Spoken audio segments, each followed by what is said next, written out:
Welcome to Deep Thought. Check out propaganda, right? Check out propaganda. You know what? This is an interesting book. This is an interesting book. Now, this book is small. I mean, this book is 168 pages, right? And a lot of it's taken up by an introduction, right? By someone who didn't even write the book, right? Just a gentleman added something to it, right? But this is probably one of the most influential books ever.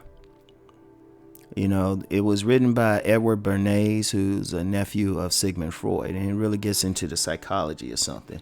You know, the first chapter, the first paragraph in the book, right? He wrote, the conscious and intelligent manipulation of the organized habits and opinions of the masses is an important element in a democratic society. Those who manipulate this unseen mechanism of society constitute an invisible government, which is the true ruling power of our country.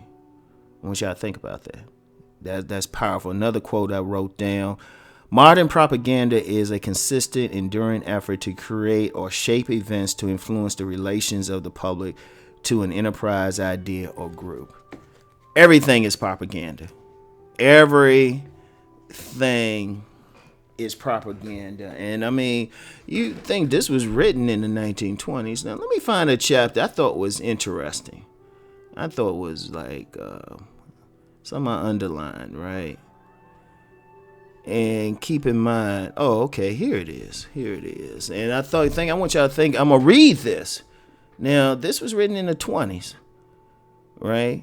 And I'll give a context after I read this one quote. It said, when an imperial wizard, sensing what is perhaps hunger for an idea, offers a picture of a nation all Nordic and nationalistic, the common man of the older American stock, feeling himself elbowed out of his rightful position in prosperity by the newer immigrant stocks, grasps the picture which fits so neatly with his prejudices and makes it his own. He buys the sheet and pillowcase costume and bands his fellows by the thousand into a huge group powerful enough to swing state elections and throw a ponderous monkey wrench into national convention, right? Now, he was talking about the Ku Klux Klan. Now, if anybody knows history, the Ku Klux Klan in the 1920s was powerful, very powerful. They actually marched in Washington, full uniforms and anything. They were controlling whole states. Does that seem familiar? I want y'all to think about what's going on today. You know, especially with the alt-right. What do you think's happening today, or even the election of Trump? Let's just be real on some stuff, right? Propaganda, immigrants, stuff like that. This stuff, you can look at anything in society. Like when he talked in propaganda, he talked about how people might influence sales, everything. And one thing he pointed out is an invisible process. Like, who are the people who decide if a woman's skirt is going to be above her knee or below her knee, right? Who decides who ultimately gets elected and not elected, right? Who decides which ideas are put out there, which cultures are promoted, which cultures are maligned, right? It's all propaganda. You know, we look at the politicians, we look at the public figures, but a lot of things are moved by an invisible group. Like, take skinny jeans, right? Take skinny jeans. Who actually promoted that? Do we know? Now, we can say media, we say them. But do we really know why that got started, how that got started? And he actually kind of talks about that process, right? He kind of talks about that process in here, right? In fact, let me read something about that, because it is a process, right? Let me read a couple chapters in here, a couple paragraphs in here. It was talking about the velvet industry, right? It said business offers graphic examples of the effect that may be produced upon the public by interested groups, such as textile manufacturers losing their markets. This problem arose not long ago when the velvet manufacturers were facing ruin because their product had long been out of fashion. Analysis showed that it was impossible to revive a velvet fashion within America. Anatomical hunt for the vital spot. Paris, obviously, but yes and no. Paris is the home of fashion. Lyons is the home of silk. The attack had to be made at the source. It was determined to substitute purpose for chance and to utilize regular sources for fashion distribution and to influence the public from those sources.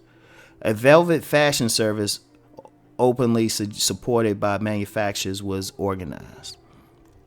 Its first function was to establish contact with the Lyons manufacturers and Paris courtiers to discover what they were doing, to encourage them to act on behalf of velvet, and to help the proper exploitation of their wares.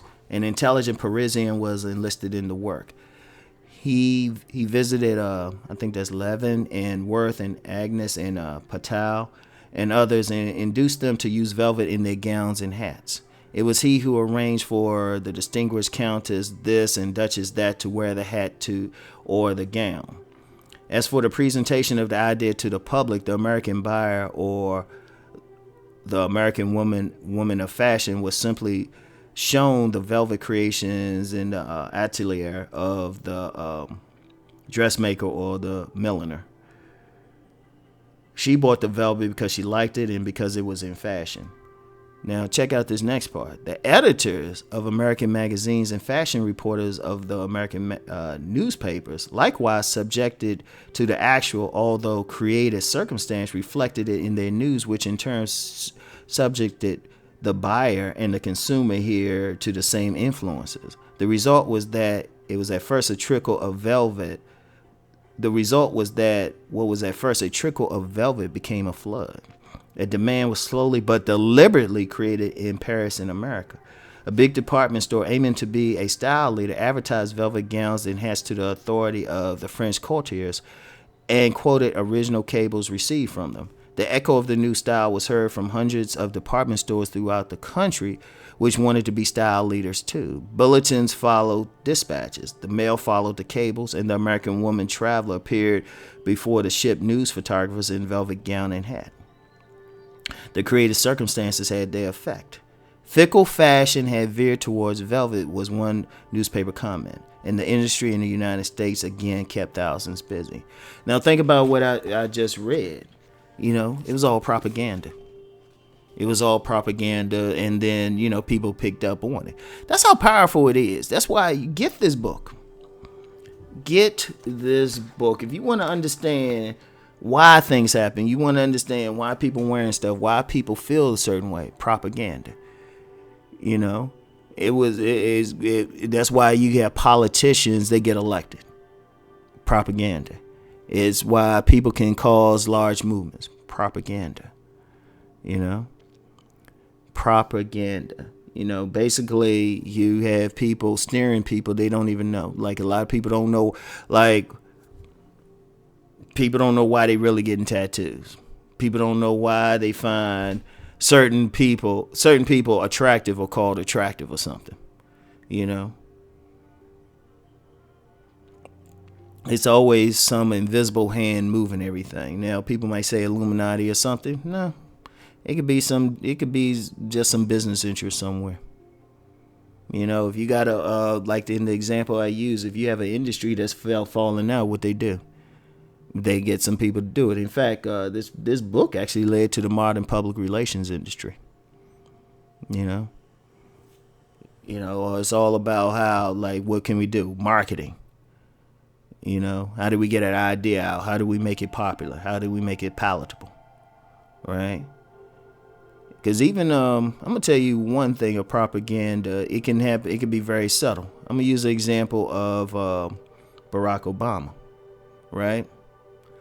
I knew pretty much when he made a speech at the Democratic Convention in 2004, they would run him for president. I didn't know if he would win. I just knew at the time they would run him for president, right? Because they were setting him up. They've been setting him up for years now. Before that, 2001, a TV show came out. A lot of people know about, very popular, 24. They had a black president on there. A lot of times, people don't realize, but people were already making a move there. You know, you show this black president just to get people used to the idea. Like anything you watch on TV, any TV show is always propaganda. You know, you put that image in, all of a sudden you present an actual black person and people are like, oh yeah, we can deal with this. They don't even know why. But if you talk to a lot of people, they'd be like, oh yeah, you remember that black president on 24? It's like, oh yeah. Yeah. All right. Dude, that trust me. That's a powerful, powerful thing. But yeah, definitely check out this book. All right. So anyway, right. That's it for now. I'll talk to y'all later. Peace and blessings.